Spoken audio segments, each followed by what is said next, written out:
नमस्कार सभी मित्रों को, बंधुओं को, परिजनों को। आज की भावगंगा में स्वागत है, अभिनंदन है, नमस्कार।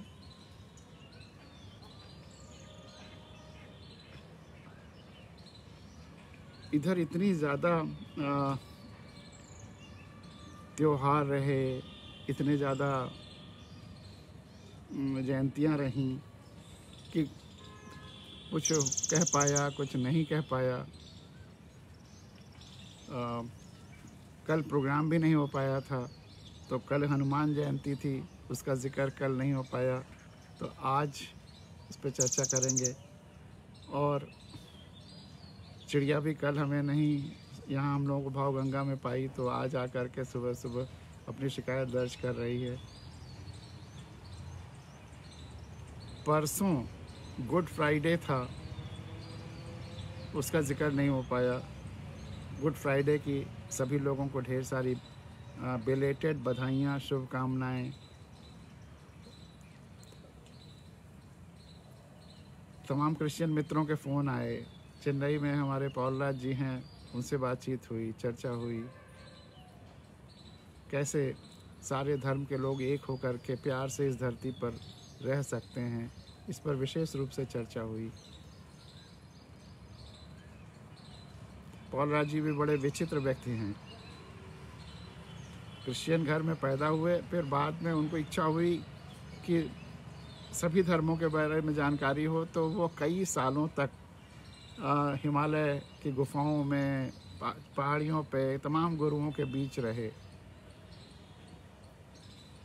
फिर संन्यास ऑलमोस्ट ले लिया था, फिर गृहस्थ जीवन में लौट आए। बच्चियां हैं, बड़े अच्छे सेटल्ड हैं, लेकिन सबको सम रूप से देखने वाले और सबके लिए काम करने वाले। वह प्रयोग कि छुई मुई, छूने से न सिकुड़े, वो उन्हीं के साथ मिलकर के चेन्नई जब मैं पोस्टेड था तो हुआ था। कैसे वनस्पतियाँ भी हमको पहचाने कि हम उनके हमसे उनको कोई ख़तरा नहीं है। अगर वह वनस्पति पहचान लेती है, इवन टच मी नॉट, छुई मुई, तो वो नहीं सिकुड़ती है। वो भी प्रयोग करके हम लोगों ने देखा है।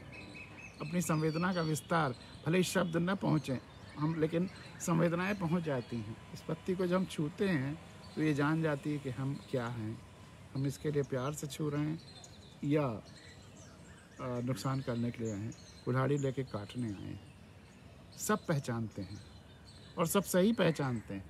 मनुष्य ही अक्सर गलत पहचानता है। अगर हमारा स्वार्थ पूर्ति होती है तो अच्छा लगता है, स्वार्थ पूर्ति नहीं होती तो नहीं अच्छा लगता, लेकिन ये सब पहचानते हैं। हमारी सारी भावनाएं पूरी सृष्टि में झंकृत होती रहती है। तो गुड फ्राइडे की भी बिलेटेड शुभकामनाएं। उस दिन ईसा मसीह का क्रूसिफिकेशन हुआ था, सूली पे चढ़ाया गया था। यह भी पूछा जाता है कि गुड फ्राइडे क्यों कहते हैं, तो उसके भी तरह तरह के उत्तर दिए जाते हैं। लेकिन गुड फ्राइडे इसलिए कहते हैं कि उस दिन ईसा मसीह ने दुनिया को एक नई राह दिखाई थी, कुर्बानी की, सेक्रीफाइस की। और ऐसे लोग कभी मरते नहीं हैं, वो बार बार ज़िंदा रहते हैं। या अगर कोई लोगों के मनों में ज़िंदा है, वो मरेगा नहीं। वो जो मेरा वो सिद्धांत है ना, एक्सटेंडेड बॉडी वाला, तो जितने लोगों के प्रति हमारी संवेदना है, जहाँ जहाँ तक की संवेदना हमें महसूस होती है, वहाँ वहाँ हमारे ही शरीर का विस्तार है। और जब हमारे शरीर का विस्तार है, तो यह शरीर अगर मर भी गया तो विस्तृत शरीर जिंदा रहेगा। तो हम तो जिंदा रहेंगे, मर ही नहीं सकते। कोई मरना भी चाहे, हम मरना भी चाहें तो नहीं मर सकते। Impossible, death is impossible.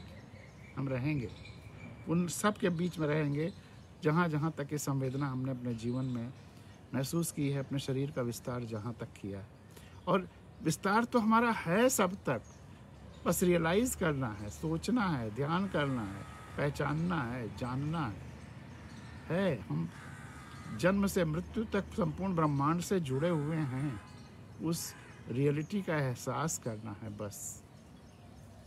तो इसीलिए गुड फ्राइडे कहा जाता है कि वो सबके साथ संवेदनात्मक रूप से जुड़ करके धरती से गए, सबके कल्याण के लिए गए, और सारी धरती में प्रेम, सेवा, संवेदना का मैसेज दे के गए, तो उनका जाना व्यर्थ नहीं हुआ। इसलिए उसको गुड फ्राइडे कहा जाता है।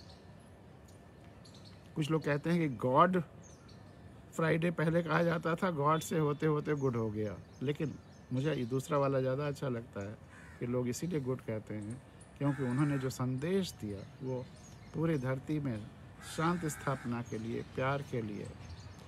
शुरुआत बहुत अच्छी हुई, लेकिन हर धर्म की शुरुआत अच्छी होती है, बाद में उसमें व्यापार, लोभ, अधिकार, सत्ता, बहुत सारी चीज़ें जब शामिल होने लगती हैं तो वहीं गड़बड़ी शुरू हो जाती है।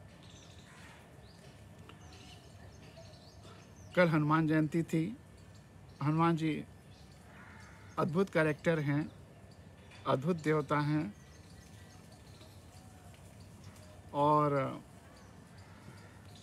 जितने राम के मंदिर होंगे उससे ज़्यादा हनुमान के मंदिर हैं। यह पहला प्रभु और सेवक का रिश्ता है कि जहाँ सेवक के ज़्यादा मंदिर हैं, प्रभु के मंदिर उतने नहीं हैं।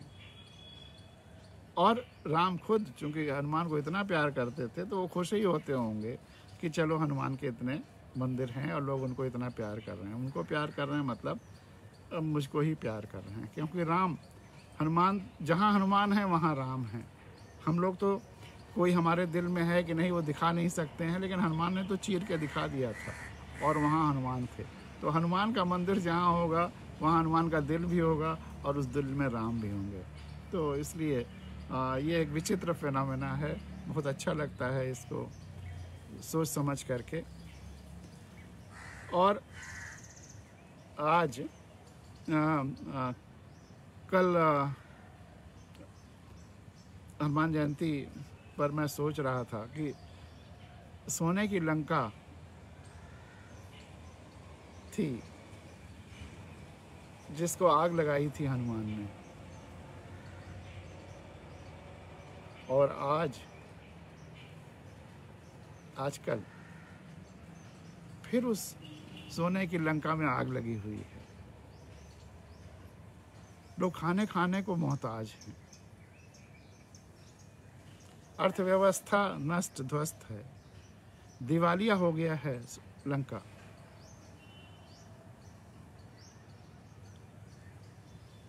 आज कौन से हनुमान ने उसकी ये दुर्दशा की है? उसको उसकी किस सजा की मिल रही है? उसके किस कुकर्म की सजा मिल रही है? कुकर्म है ऋणम कृत्वा घृतम पिबेत। खूब उसने लोन लिया, पूरे धरती से खूब लोन लिया, सारे देशों से, यूएनओ से।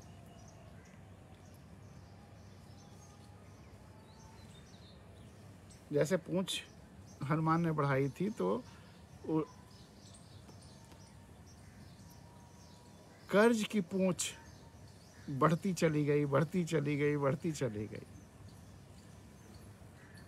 और लोगों का लोभ, ग्रीड कम, टैक्सेस कम से कम हो गए, देना कम से कम कर दिया, लेना ज़्यादा से ज़्यादा शुरू कर दिया। मेरा वो शेर याद करिए कि अगर मैं धरती से लेता हूँ कम, देता हूँ कम, लेता हूँ ज़्यादा, तो मैं भी शामिल बेईमान में हूँ। वहाँ वही प्रवृत्ति हो गई। लोगों ने देना बंद कर दिया, चाहे कर्ज वापस देना, चाहे श्रम देना, चाहे टैक्सेस देना। जब हम ज़्यादा से ज़्यादा लेने की बात करने लगे, देने की कम, और ऐसी व्यवस्थाएं आ गई जहाँ देने की प्रवृत्ति कम हो गई, तो इस लोभ की आग और कर्ज की लंबी पूंछ, इस कॉम्बिनेशन ने लंका को फिर जला दिया। अपने कुकर्मों से जली है लंका। और जिस बाकी देशों को इससे शिक्षा लेनी चाहिए। जिस देश ने ये किया है या करेगा वह ऐसे ही नष्ट हो जाएगा। स्वतः न्याय, प्राकृतिक न्याय धरती पर हर जगह होता रहता है, क्योंकि प्राकृतिक शक्तियां लगातार काम कर रही हैं। हम चाहें कि हमारे ऊपर वो काम ना करें, नहीं होगा। कोई ऐसा दीवार या कोई ऐसी इंसुलेटर नहीं बना है कि जिससे हम प्राकृतिक शक्तियों के न्यायपूर्ण व्यवहार से अपने को रोक सकें। तो वही हाल देर सबेर सबका होना है, लंका का। हनुमान जी के बारे में एक पोस्ट आई, मुझे बहुत अच्छा लगा। सोशल मीडिया पे भी कभी कभी अच्छी पोस्ट आ जाती हैं, तो वो भी शेयर कर लेना अच्छा लगता है। सुंदरकांड में एक प्रसंग है कि हनुमान जी को भी अहंकार हो गया कि अगर मैं ना होता, मैं नहीं जानता ये सच्चा किस्सा है कि गलत किस्सा है, लेकिन इसका मैसेज अच्छा है इसलिए मैं सामने रखा कि हनुमान जी को भी अहंकार हो गया कि अगर मैं नहीं होता तो क्या होता, सीता जी का कैसे उद्धार होता, कैसे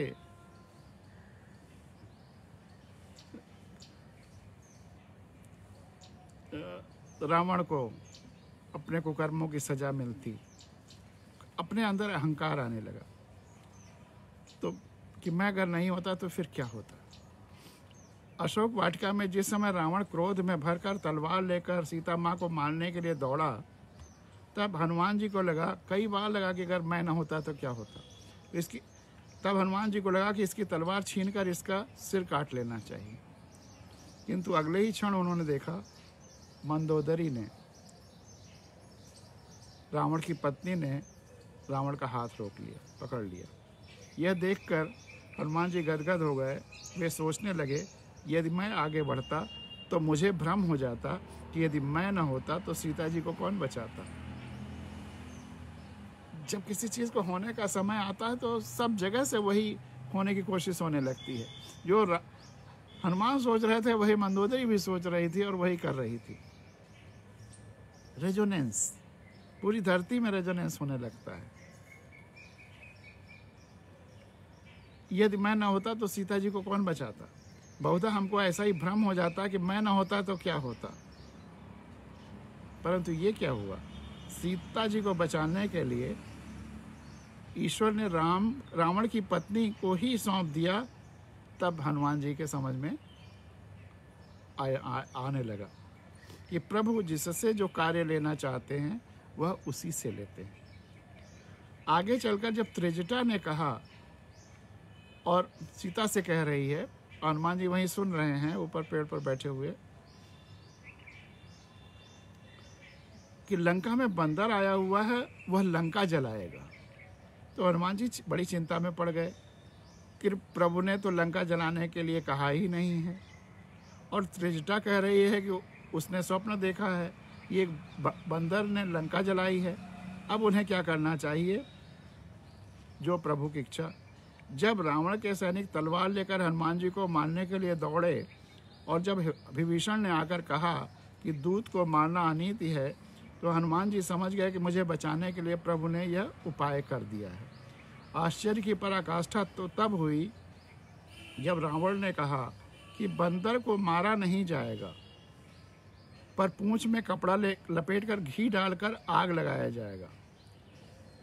रावण ने खुद ही कहा, खुद ही वो जो प्राकृतिक इच्छा या हार्मोनी है या डिमांड है उसको खुद रावण पूरा कर रहा है कि बंदर को मारा नहीं जाएगा, पर पूंछ में कपड़ा लपेटकर घी डालकर आग लगाई जाएगी। तो हनुमान जी को सोचने लगा कि लंका वाली त्रिजटा की बात सच थी, वरना लंका को जलाने के लिए मैं कहाँ से घी, तेल, कपड़ा लाता और कहाँ आग ढूंढता। पर वह प्रबंध भी आपने रावण से ही करा दिया। जब आप रावण से भी अपना काम करा लेते हैं तो मुझसे करा लेने में आश्चर्य की क्या बात है।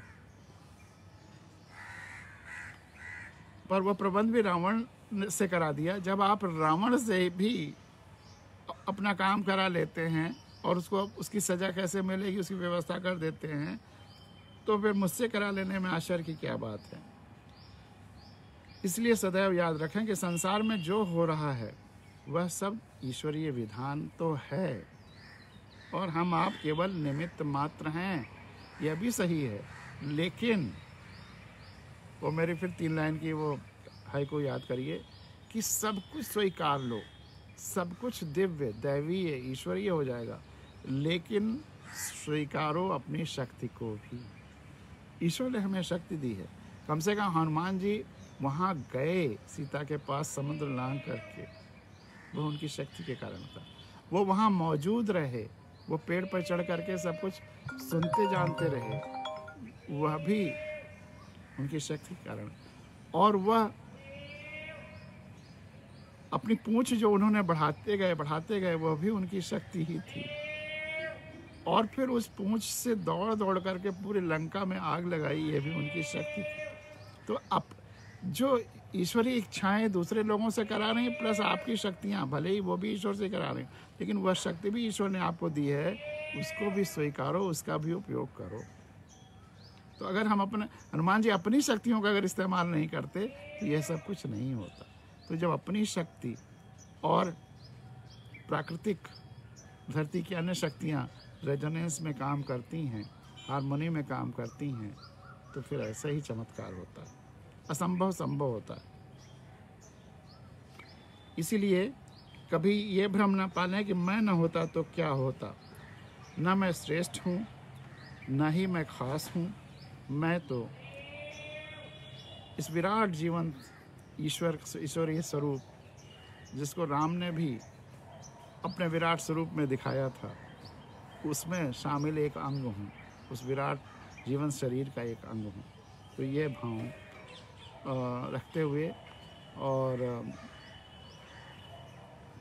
जयंती हनुमान की जो कल थी उसके लिए उनको नमन करते हुए, प्रणाम करते हुए, आप सबको उनके जन्मदिन की बधाइयाँ देते हुए अब हम लोग आगे चलते हैं। और यहीं पर एक चीज़ ये बता दें कि आजकल इतना जो वैचारिक क्रांति, अनुशासित इनकलाब, भावगंगा का यह विरल प्रवाह, हम भारत के लोग सीरीज़, इतना लिखना पढ़ना, संविधान कथाएं, जन जागरण, और पूरी धरती पर जन जागरण केवल भारत में ही नहीं, प्रकृति के लिए लगातार काम, प्रकृति और पर्यावरण के लिए इतना प्रयास भी, यह सब जो हो रहा है, और इसीलिए हो रहा है कि हिंदुस्तान के हर हिस्से में मैं जा सका, रह सका, लोगों से संपर्क हो सका, सत्संग हो सका, नेटवर्किंग हो सकी। ये किसने किया? मैंने नहीं किया, यह ईश्वर ने मेरे इतने ट्रांसफ़र कराए, 37-38 साल की नौकरी में कौन सा हिंदुस्तान का हिस्सा है जहां मेरी पोस्टिंग ना हुई हो। मैं तो कहता था कि मुझे अपनी पूंछ फैलाने का मौका मिल रहा है, हर जगह लोगों से संपर्क कर रहे हैं, और वाकई वही होता चला गया। इतने संपर्क हुए, दक्षिण, सुदूर दक्षिण चेन्नई में, कहाँ नहीं। तो ईश्वर मौका, मैंने ये भी मैं कहता हूँ कि हम पूरी ज़िंदगी एक तरह से वायरिंग करते रहे, कनेक्शंस करते रहे, तार जोड़ते रहे, और अब समय आ रहा है उस वायरिंग में करंट फ्लो करने का। वह भी होगा पर्यावरण को बचाने का करंट, जन जागरण का करंट, हम कितने शक्तिशाली हैं वो जानने का करंट, हम क्या हैं यह जानने का करंट, हम विराट जीवन शरीर के एक अंग हैं तो शक्तिशाली तो हैं ही, वह समझने का करंट, बच्चों की शिक्षा पर, बच्चों के मार्गदर्शन पर, अपनी आंखें खोल करके सब कुछ देखने पर, ये सारे जो अभियान चल रहे हैं, यह ईश्वरीय विधान के अनुसार पूरे हिंदुस्तान में जो नचाया बचाया दिखाया गया, उसी का परिणाम रहा। तो वो इसमें मुझे केवल ये नहीं सोचना है कि मैंने सब कुछ किया। यह ईश्वरीय विधान ऐसा बन रहा है कि मैं इसको करने के अलावा और कुछ कर भी नहीं सकता था। तो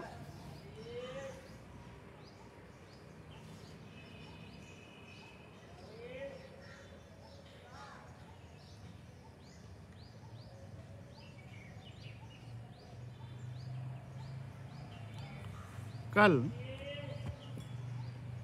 एक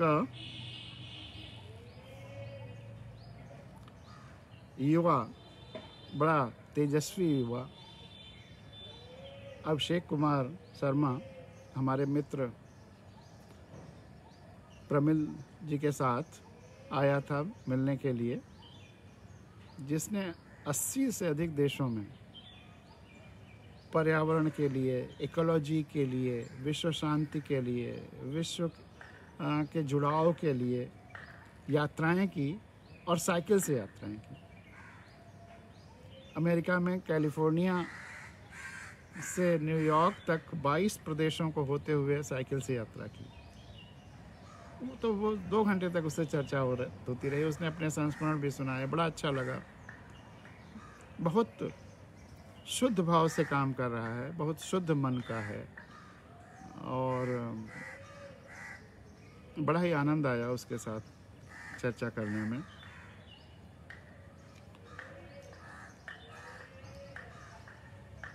लेकिन उसकी मैंने अपने 2 पुस्तकें भी दी उसको, लेकिन उसकी 2 बातों पर एक बात पर चर्चा करूंगा जिसमें उसने 2 चीज़ें कही। काफ़ी कुछ लोकतंत्र पर, जीवन के विविध पहलुओं पर चर्चाएं भी हुई, लेकिन ये 2 बातें जो हुई उस पर मैं अपनी 2 कविताएं पढ़ना चाहूँगा। और उसने भावगंगा भी सब्सक्राइब की जब उसे पता चला कि रेगुलर भावगंगा आती है। उसने कहा कि मैं 2 में से एक चीज़ अवश्य जीवन में प्राप्त करना चाहता हूँ, या तो बेहद धनवान हो जाऊँ, बहुत धन हो जाए, अथाह धन हो जाए, और या अथाह शक्ति हो जाए, या दोनों हो जाए। जीवन का मेरा उद्देश्य ये दोनों प्राप्त करना ज़रूर है, और साथ में ये पर्यावरण के लिए और विश्व शांति के लिए भी कार्य करता रहूँगा। अपने साइकिल यात्रा के 80 देशों के वो अनुभव भी बहुत देर तक सुनाए, लेकिन इन 2 बिंदुओं पर कि अथाह धन हो जाए या अथाह शक्ति हो जाए, इस पर 2 छोटी छोटी कविताएं आपके सामने ज़रूर रखना चाहूँगा।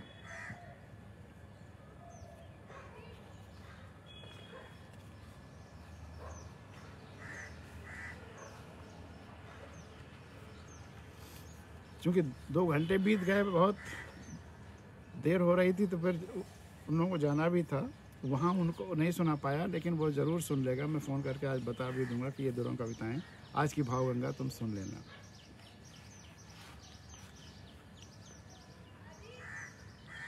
अगर दुनिया के, सृष्टि के, ब्रह्मांड के सारे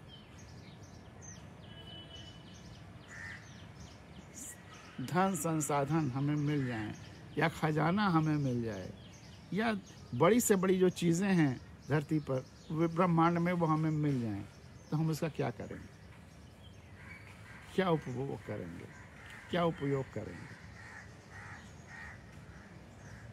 कल्पना करिए कि ईश्वर ने हमें यह वरदान दे दिया कि तुम जो जो सोचोगे वो तुम्हें मिलता चला जाएगा, तो हम उसको क्या करें? कविता देखिए, आप एक बार और सुनाया भी है इसमें, इसको भी बार बार सुनने की ज़रूरत है। हमने सूरज मान लीजिए धरती ईश्वर से मांगा, और ईश्वर ने हमें सूरज दे दिया। सूरज से अधिक शक्तिशाली तो कोई नहीं है। सारा कुछ जो भी संसाधन इस धरती पर पैदा हैं वो सब सूरज की वजह से हैं। तो अगर सूरज को ही ईश्वर हमें दे दे तो हम क्या करें? तुमने मुझे सूरज दिया, मैंने सोचा कहाँ रखूं, वो जो ईश्वर ने हमें सूरज दिया है, अगर हम उसको रखेंगे तो कहाँ रखेंगे कि वो हमारा है, हमारा हो गया। जहाँ है वहीं रखना पड़ेगा, उसके अलावा कोई स्थान नहीं है। लेकिन जो जहाँ है वहीं है और वहाँ भी हमारा ही है, बस ये भाव रखना है। तो तुमने मुझे सूरज दिया, मैंने सोचा कहाँ रखूं, सौरमंडल में रख दिया, जहाँ है वहीं रख दिया और वहीं से अपना समझा हमारा ही है, हमारा सूरज है। तुमने मुझे तारे दिए, मैंने सोचा कहाँ रखूं, आकाश में रख दिया। तुमने मुझे चिड़ियाँ दी, मैंने सोचा कहाँ रखूं, पिंजरे में भी रखा तो मज़ा नहीं आया, बस गगन में उड़ा दिया। वहाँ भी वो मेरी ही है, वो चिड़िया मेरी ही है। उसकी बोली जो है वो हमें उतना ही आनंद देती है, उड़ते हुए भी। जब हमें ज़रूरत होती है वो हमारे पास आके बैठ जाती है, लेकिन हम उसको अपने पास बैठाने को तैयार तो हों। तुमने मुझे हवा दी, पूरी धरती की हवा तुमने मुझे दे दी। अब मैं क्या करूँगा? अपने नाक के अंदर तो नहीं ले जाऊँगा, वहाँ तो बस एक सांस चाहिए। तो जहाँ है वहीं रख दिया, लेकिन वो जहाँ है वहाँ रखा हुआ है, हमारा ही है। हम जब चाहते हैं तो उसमें से जितना चाहते हैं ले लेते हैं।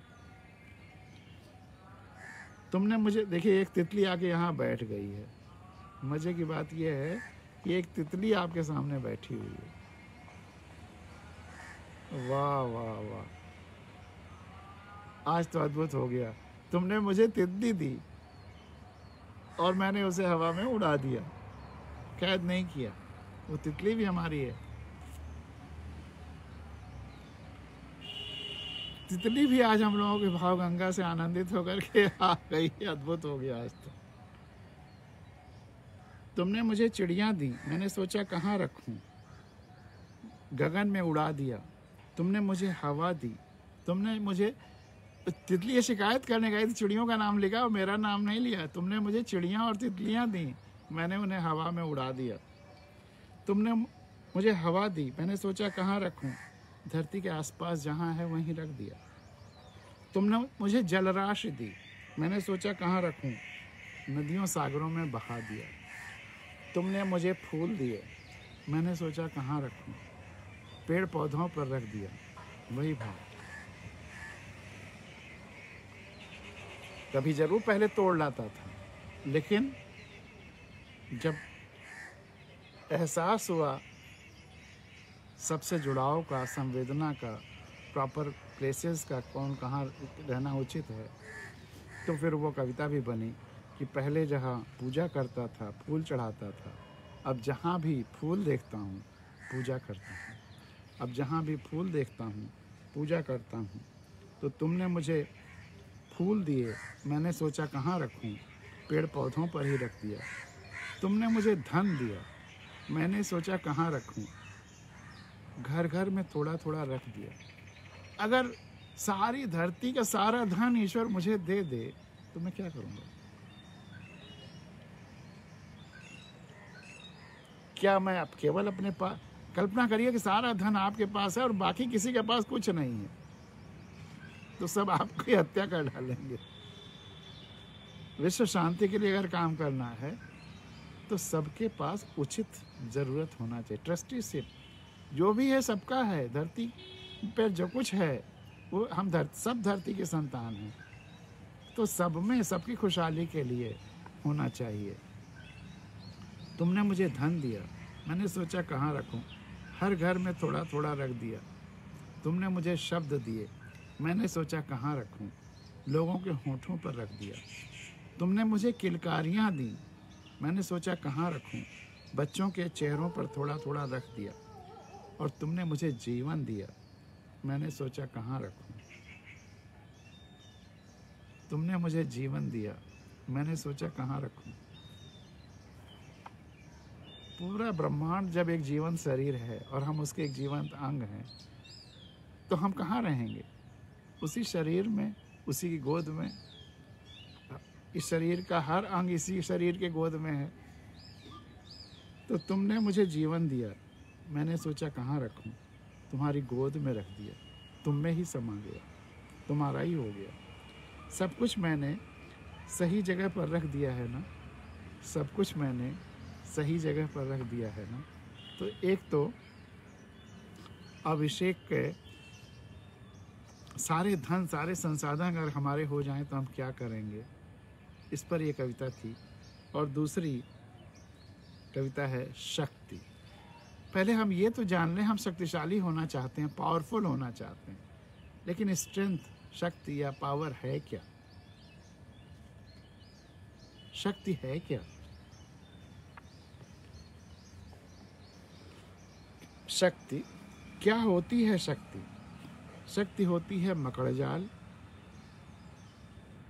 नेटवर्किंग, या फिर शक्ति होती है खूंटियां, खूंटियों की मजबूती, या खूंटियों की ऊपर से न दिखने वाली गहराई, या शक्ति होती है जड़ें।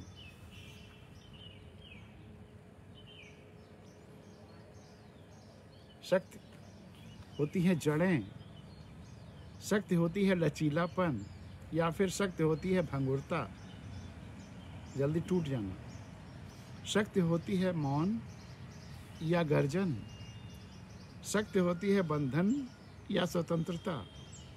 क्या होती है शक्ति?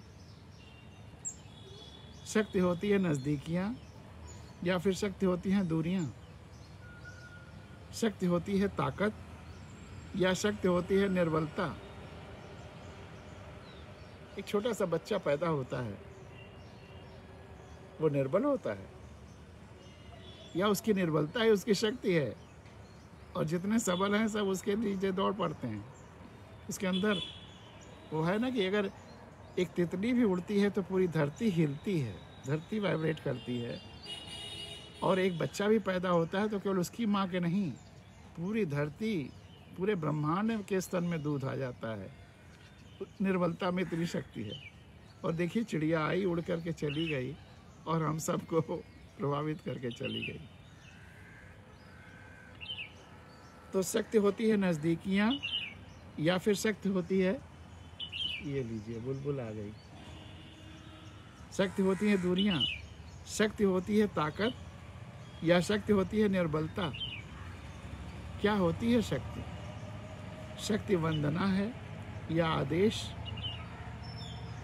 शक्ति आराधना है या निर्देश। क्या होती है शक्ति? शक्ति होती है इच्छाएं या इच्छा का भाव, शक्ति होती है वासनाएं या ब्रह्मचर्य, शक्ति होती है ज्ञान का उत्कर्ष या भोलापन। क्या होती है शक्ति? शक्ति है आकर्षण या प्रतिकर्षण, अट्रैक्शन या रिपल्सन, शक्ति है गति या स्थिरता, शक्ति है गति या स्थिरता, शक्ति है स्थायित्व, परमानेंसी, या क्षण भंगुरत्व, क्षणिक होना या स्थायी होना। शक्ति है निश्चितता, फूलों की खुशबू की शक्ति। आप पूछिए कि वो जो क्षण भंगुरता है उसमें निहित है या स्थायित्व में। शक्ति है निश्चितता या अनिश्चितता, शक्ति है निश्चितता, सर्टेनिटी या अनसर्टेनिटी। मेरी ये कविता है, किसी को विश्वास निश्चितता पर और किसी को उम्मीद अनिश्चितता से, अनसर्टेनिटी से ही उम्मीद बहुत लोगों को हो जाती है, तो वह भी शक्ति दे रहा है। क्या होती है शक्ति? शक्ति है समय, या शक्ति है शून्य, या शक्ति है विश्वास। क्या होती है शक्ति? तो सबसे शक्तिशाली हो जाने इच्छा तो रखना ठीक है, लेकिन शक्ति सबसे शक्तिशाली होना क्या है, शक्ति क्या होता है, यह जान लेना भी जरूरी है। और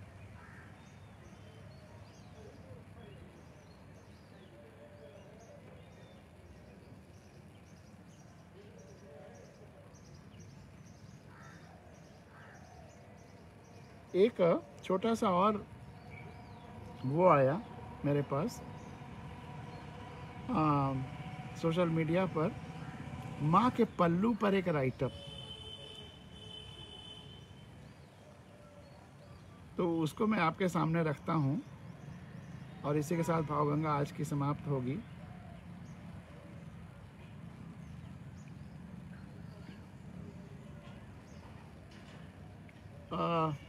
और एक मेरी छोटी सी हाइकू है।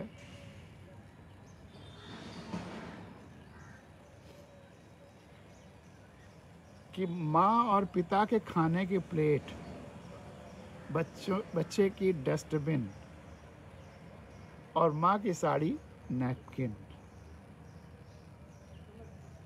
बच्चे का जो भी खाएगा वो तो खा लेगा, जो नहीं है, जो छोड़ेगा वो डस्टबिन की तरह से माँ पिता की थाली में डाल देगा और माँ पिता फिर उसको उसी रूप में लेंगे, उसमें से खाएंगे भी सब कुछ।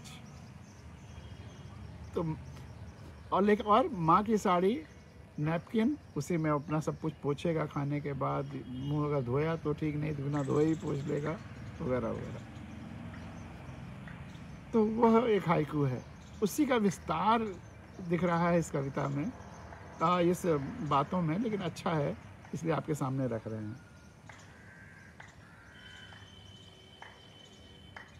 माँ का पल्लू माँ को गरिमाई छवि प्रदान करने के लिए ही था। माँ का पल्लू माँ को गरिमा प्रदान करने के लिए ही था। इसके साथ ही यह गरम बर्तन को चूल्हा से हटाते समय गरम बर्तन को पकड़ने के काम भी आता था। पल्लू की बात ही निराली थी।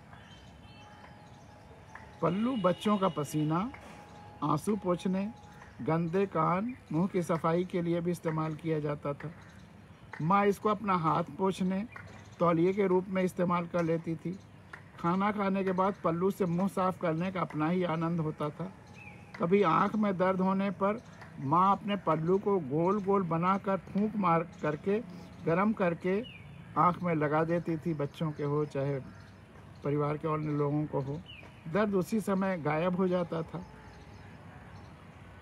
माँ की गोद में सोने वाले बच्चों के लिए उसकी गोद गद्दा और उसका पल्लू चादर का काम करता था।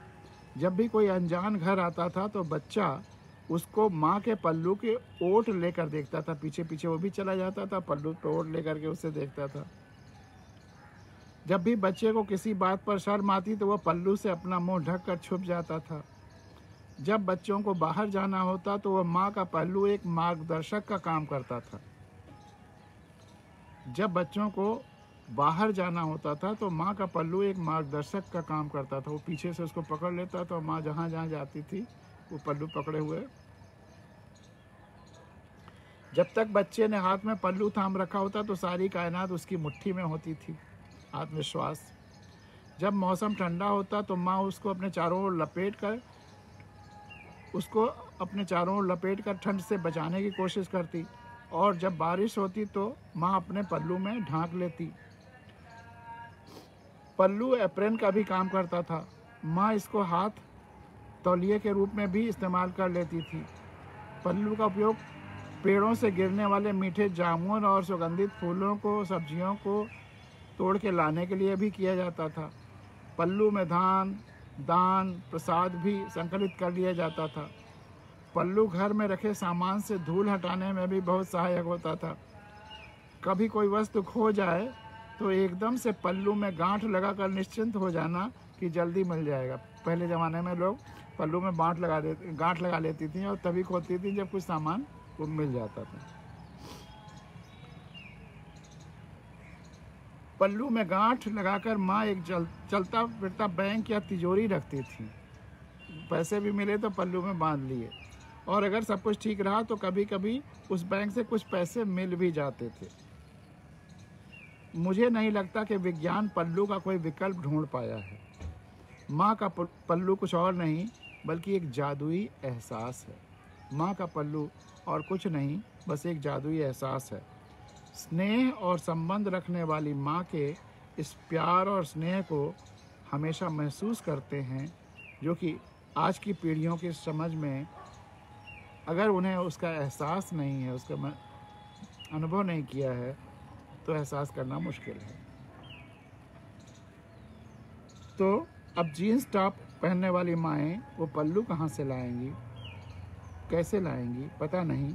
सभी माताओं को, सभी पल्लू वाली माताओं को, पल्लूदार माताओं को, और जो पल्लूदार हैं वही पानीदार भी हैं, पल्लू वाली माताओं को सादर नमन के साथ। यह पल्लू पर ये नोट आया था तो मैंने आपके सामने थोड़े बहुत परिवर्तन संशोधन के साथ रखा। और आज की भावगंगा यहीं समाप्त होती है। संभव है कि हम 3-4 दिन के लिए जौनपुर जाएं, तो कल से भावगंगा तो उस स्थिति में नहीं होगी, और लेकिन फिर उसके बाद रिज्यूम हो जाएगी। या जौनपुर में अगर हो सकता है मौका मिला तो वहाँ भी भावगंगा शुरू हो सकती है।